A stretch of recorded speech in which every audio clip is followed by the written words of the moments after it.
မင်္ဂလာပါအင်နာဘလုံးထရပိုင်းစုမှာကြိုဆိုပါရစေ2026 6လပိုင်းမှာတင်းအတွက်ဘယ်လိုမျိုးကံကောင်းခြင်း blessing တွေရှိမလဲဆိုတာကိုယခု reading လေးရနေကြည့်ပြီးတော့မှာဖြစ်ပါတယ်ရှင်ပိုင်းလေးအတွက်ရွေးချယ်စရာလေးတွေကတော့စုခရာ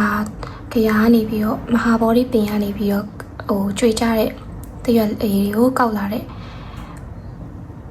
အရွက်လေးတွေကိုအသုံးပြုထားပြီးတော့စုဒီပိုင်းလေးရွေးချယ်စရာအဖြစ်အသုံးပြုထားပါတယ်ဒါဒီ body ပင်ရဲ့ခရမှာရှိတဲ့ body ပင်ရဲ့ body အရွက်အစစ်ပါဒါကြောင့်မလို့ဒီ၃ခုတွေကတင်ကြိုက်တဲ့တရားကိုရွေးချယ်ပြီးတော့တင်ရဲ့ကံကောင်းခြင်း6လပိုင်း2026 6လပိုင်းမှာတင်အတွက်ကံကောင်းခြင်းဘယ်လိုလေးရှိမလဲဆိုတာကိုတင်ဒီ reading လေးရနေတစ်စေသိရှိနိုင်ပါတယ် okay ဆိုဒါလေးကတော့ Pine 1ဒါလေးကတော့ Pine 2ဒါလေးကတော့ Pine 3ဆိုပြီးသတ်မှတ်ထားပါတယ် Pine 1လေးအတွက်ဆိုလို့ရှိရင် detail လေးကိုအသုံးပြုပြီးတော့စုကြည့်ပေးမှာဖြစ်ပါတယ်ရှင် Pine 2ဆိုလို့ရှိရင်လည်း detail လေးကိုအသုံးပြုပြီးတော့ကြည့်ပေးမှာဖြစ်ပါတယ်ရှင် Pine 3ဆိုရင်လည်း detail လေးကိုအသုံးပြုပြီးတော့ကြည့်ပေးမှာဖြစ်ပါတယ်ရှင် okay Pine 1လေးရေးစားလိုက်ကြရအောင်ဒီအားလေးတွေကိုခဏလောက်ပေးရွှေ့ထားမယ်နော်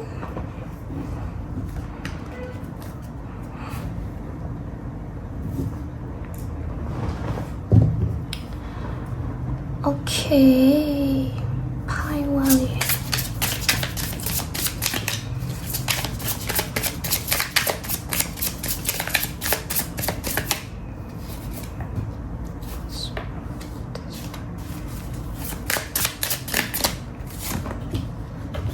Okay,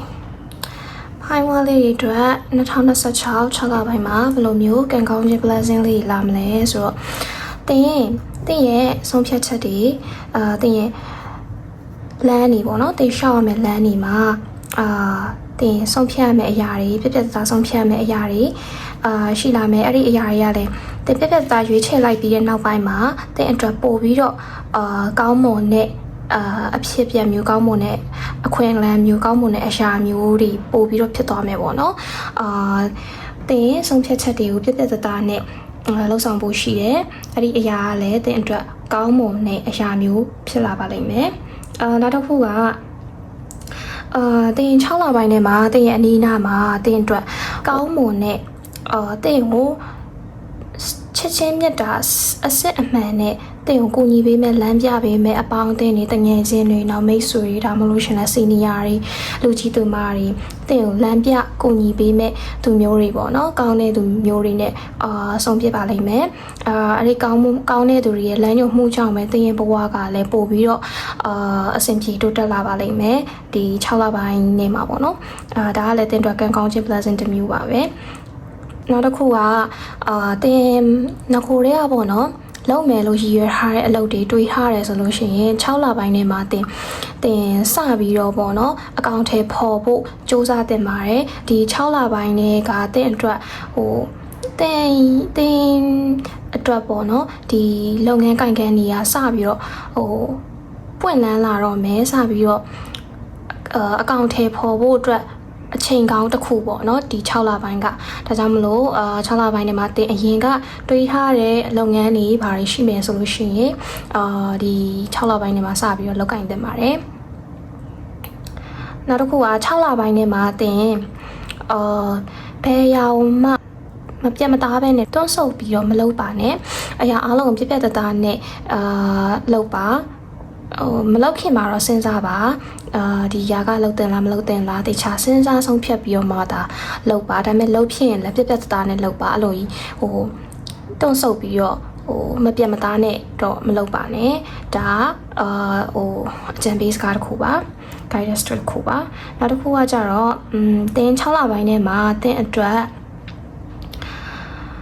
တင်ရဲ့အနာမှာသက်စာရှိတဲ့သူတွေတင်ရဲ့အနာမှာတင်ကိုဖေးမကူညီပေးမဲ့သူမျိုးတွေကိုတင်တွေ့ရပါလိမ့်မယ်အဲ့ဒီသူမျိုးတွေကလည်းတင်ဘဝအတွက် guidance တွေပေးသွားပါလိမ့်မယ်နောက်တစ်ခုက6လပိုင်းထဲမှာတင်မေတ္တာကြီးမှာ928လည်းပါတယ်1500လည်းပါတယ်ပေါ့နော်အဲ့လိုမေတ္တာကြီးပိုင်းဒီမှာဆိုလို့ရှိရင်တင်အတွက်ကံကောင်းနေပါလိမ့်မယ်တင် ပြောရမယ်ဆိုရင်တနည်းပြောရမယ်ဆိုသင်စမ်းပွင့်နေနိုင်ပါလိမ့်မယ်မြစ်တာရေးပိုင်းမှာဆိုလို့ရှိရင်အဆင်ပြေပါလိမ့်မယ်6လပိုင်းတစ်လလုံးကလေမြစ်တာရေးပိုင်းမှာဆိုလို့ရှိရင်အဆင်ပြေလိမ့်မယ်928မြစ်တာရေးမှာလည်းအဆင်ပြေချုံမွေးလိမ့်မယ်1500မြစ်တာရေးမှာလည်းအဆင်ပြေချုံမွေးပါလိမ့်မယ်မြစ်တာရေးပိုင်းနဲ့ပတ်သက်ပြီးတော့အရင်ပြဿနာမရှိနေနိုင်ဘူးပေါ့နော်ဒါကသင်အတွက်6လပိုင်းအတွက် pleasant တစ်ခုဖြစ်ပါတယ်နောက်မြစ်တာရေးပိုင်းမှာပေါ့နော်1500ချစ်ချင်းမြစ်တာရှိတဲ့ partner ရှိတဲ့သူတွေပေါ့နော် partner ရှိတဲ့သူတွေတင်ပေါ်မှာတူရှိနေပြီးသားသူတွေဒီ6လပိုင်းတွင်ထဲမှာတင်ရဲ့ partner စီကနေပြီးတော့လက်ဆောင်ပစ္စည်းရတာဒါမှမဟုတ်လို့ရှိရင်တင်ရဲ့မြစ်တာရေးဆက်ဆံရေးမှာပေါ့နော်ကောင်းမွန်တဲ့ကြီးမားတဲ့တင်မမျောလင့်ထားတဲ့ကောင်းမွန်တဲ့အခွင့်အရေးမျိုးဖြစ်ပေါ်လာတာကောင်းမွန်တဲ့ကောင်းတဲ့မျိုးကြားရတာမျိုးအဲ့လိုမျိုးတွေရှိလာပါလိမ့်မယ်အကယ်၍ပေါ့နော် single တွေရှိရဆိုလို့ရှိရင်လည်းsingle လေးက6လပိုင်းထဲမှာတင်ရဲ့ဘဝတွေကိုသစ္စာရှိပြီးတော့ဖေးမကိုကြီးပေးမဲ့သူမျိုးတင်အားကိုအားထားရလောက်တဲ့သူတူတင်ပေါ်ရတယ်ကိုရောက်ရှိလာနိုင်ပါလိမ့်မယ်နောက်တစ်ခု crush တွေမျှော်မှန်းနေတဲ့သူတွေဆိုလို့ရှိရင်လည်း crush တွေတင်ရဲ့ crush နဲ့ပတ်သက်ပြီးတော့ပေါ့နော်ကောင်းမွန်တဲ့တရင်မျိုးကောင်းမွန်တဲ့မင်္ဂလာတရင်မျိုး6လပိုင်းထဲမှာကြားဖို့ရှိပါတယ်တင် crush နဲ့တင်တဲ့ဆက်ဆံရေးတွေ6လပိုင်းထဲမှာကောင်းမွန်တဲ့ဘက်ကနေပြီးတော့တစ်ခုခုထူးခြားတဲ့ဖြစ်စဉ်လေးတွေရှိလာဖို့ရှိပါတယ်နောက်ထပ် blessing တစ်ခုကတော့တင်6လပိုင်းထဲမှာတင်ခရီးသွားရတာတင်တငယ်ချင်းတွေနဲ့ပေါ့နော်အတူတူ campaign ထွက်ရတာမျိုးเนาะအဲ့လိုခရီးသွားရတာမျိုးနောက်ကိုယ့်ရဲ့တငယ်ချင်းတွေလည်းမဟုတ်ပေါ့နော်ကိုယ့်ရဲ့ဥမာချစ်သူရေးစားရှိတဲ့သူတွေနောက်အိမ်တော်ဘက်ရှိတဲ့သူတွေကလည်းအဲ့လိုကိုယ့်ရဲ့ partner နဲ့အတူတူခရီးသွားရတာအဲ့လိုမိသားစုရှိတဲ့သူတွေလည်းအဲ့လိုပေါ့နော်မိသားစုအလိုက်ခရီးတွေသွားရတာဒါမှမဟုတ်လို့ရှိရင်လည်းအဲ့လို campaign လေးထွက်ရတာနောက်အဲ့လိုမျိုးပေါ့နော်ခရီးသွားမယ့်အရာမျိုးတွေမြင်ရပါတယ်ဒါကတင်အတွက်6လပိုင်းအတွက် pleasant တစ်ခုဖြစ်နိုင်ပါတယ်နောက်တစ်ခုက6လပိုင်းထဲမှာတင်မမျော်လင့်ထားတယ်ပေါ့နော်ရုတ်တရက်ပေါ့တင်စီကိုမမျော်လင့်ထားတဲ့ဖိတ်စာမျိုးတွေရောက်လာတတ်ပါတယ်ဖိတ်စာဆိုတာကလေကောင်းမွန်တဲ့ဖိတ်စာပေါ့ဥပမာအနေနဲ့ပြောရမယ်ဆိုရင်မင်္ဂလာဆောင်ဖိတ်စာတို့ဒါမှမဟုတ်လို့ရှိရင်တခြားသူတွေမင်္ဂလာဆောင်ဖိတ်စာတို့ဒါမှမဟုတ်လို့ရှိရင်လည်းအဲ့လို